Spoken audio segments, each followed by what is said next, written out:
It is it's Thursday, which means it's time for our segment entitled It's Pronounced Jordan, joined by Jeremy with the War Eagle Reader.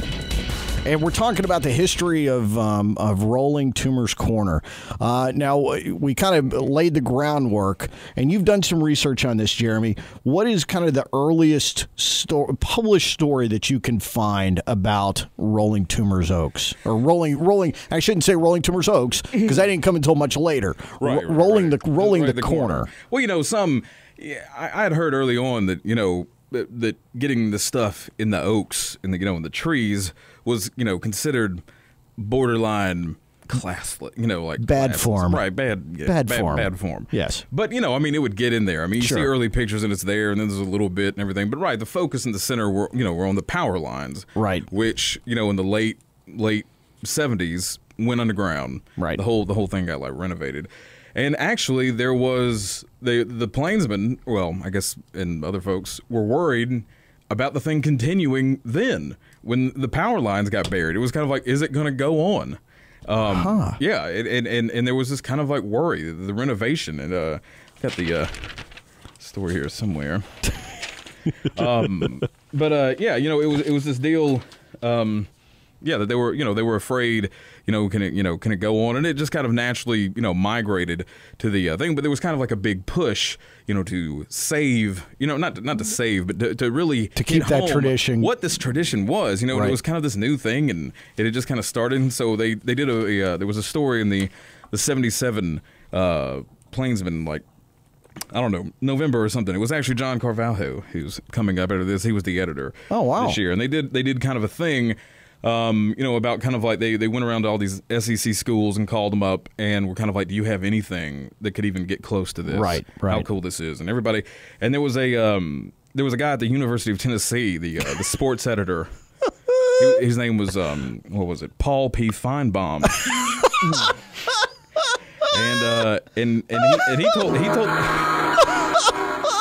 he told the Plainsman that he did, quote unquote, didn't think that there was any one concentrated thing like that at Tennessee, which I'm pretty sure it's safe to say that this is probably the first mention of Paul P. Feinbaum on in Alabama media. And of course the irony is that it's in a story about saving the Toomer's Oak, the tradition of rolling Toomers. Rolling Toomers. Right. It was a story to kind of pump up, how great this is. And then that's hysterical. There's Paul Feinbaum in there. That's awesome. Right. That's hysterical. I've been wondering if that's actually gotten back around to it. But anyway, getting to the true beginnings. A few years ago, or maybe months ago, or maybe weeks, it all blends together. Sure it does. But I kind of started hearing this story, that it started after Punt Bama Punt. Right. This was the beginning, and David Housel, God love him, was kind of the person I was seeing this coming from a lot. Was being quoted as saying, "Well, that's when it began, as we know it and everything." And maybe because I'm just not a huge fan of potty humor, because I was kind of skeptical. I wanted to be skeptical about this thing. I was going to be skeptical because. The deal was that this is totally some sort of tie-in to Terry Henley, number 23 in your program, right? Number 1 in your heart. Sure. This, the loudmouth, the Bard of Oxford, telling Bear Bryant that Auburn in '72 was going to kick the number 2 out because they were ranked number 2. Right. And then this was some sort of just kind of natural. Response, and then the toilet paper response. Right. And that just always struck me as odd. Right. That there would be this bit of a thing. stretch. I couldn't find anything that suggested there was a campaign to hey, if we win, bring some toilet paper. Right. There was actually the SGA was trying to get people to bring kazoos. All those students to blow kazoos in the stadium. But that's a story for another episode.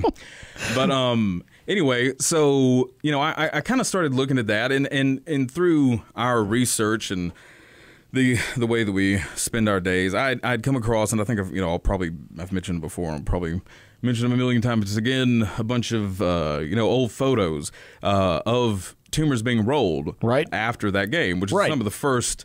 They're pretty rare. Yeah. These photos, and I actually just recently found, I'd forgotten I had them, some color photos, and I've never seen a single color photo of Toomers being rolled after that. And so, and it's pandemonium and it's crazy and everything, and it's huge. And if there's any kind of, way that could play into the solidification, I guess, the coming together of this of it as a tradition. Obviously, it was up to that point would have been the biggest one. So I'm sure in people's minds that would have really that would stick out. But if you go back, and I had some photos that I was sure were in 1972 that were significant rollings, but before that predated the game. They were in the regular season. There were some, and if you go back to the Gloms, you see, there's a few pictures here and there after games with, with some telltale strands here and some telltale strands there.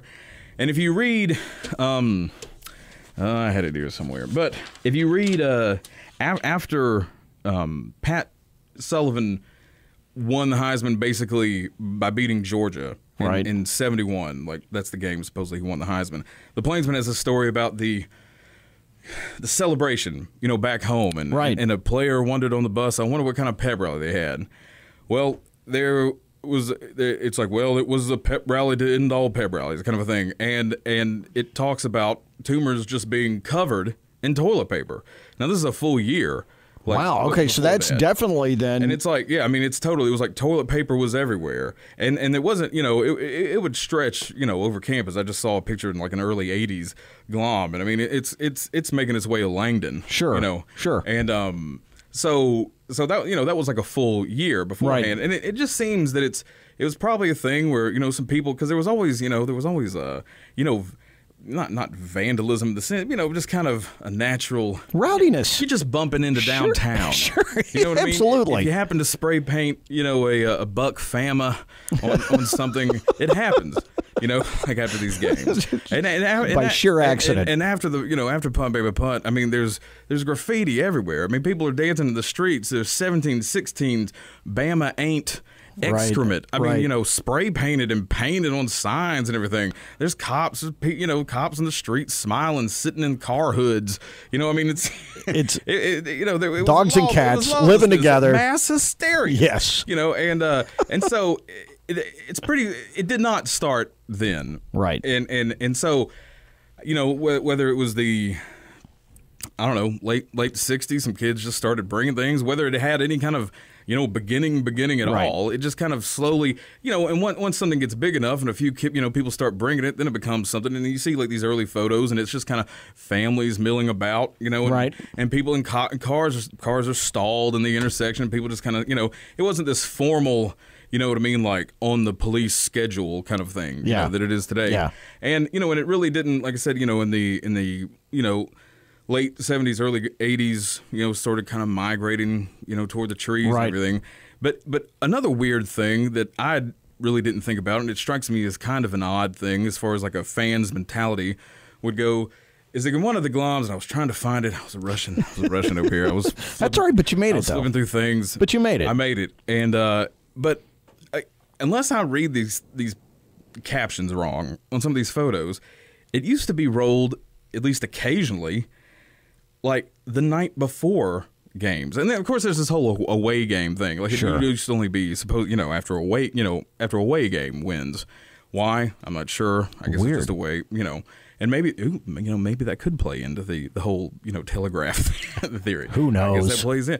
But, it used to be, it was only there were times when it was rolled like it's part of like the pep rally at night, which would be odd if you rolled it and you lost. You would think, it'd be this thing, but who cares? It's there, but it's weird, and I need it. I wish I had gotten that, and maybe next week I can tack on a PS or something. Sure, but unless I'm reading that wrong, it was like people rolling Toomers before the Friday night before the big Florida game or something, and it's like, all right, well, this is happening beforehand. So there wasn't this, kind of like rule book, that you had to follow. It was just, and it was just this kind of like natural thing. You get together downtown, you go crazy. People would roll Langdon Hall back in the day, like with pep rallies and everything. And Dean Foy, people are celebrating Bama losses in the 60s and 50s, and Dean Foy's, parading downtown whenever he felt like it. And so,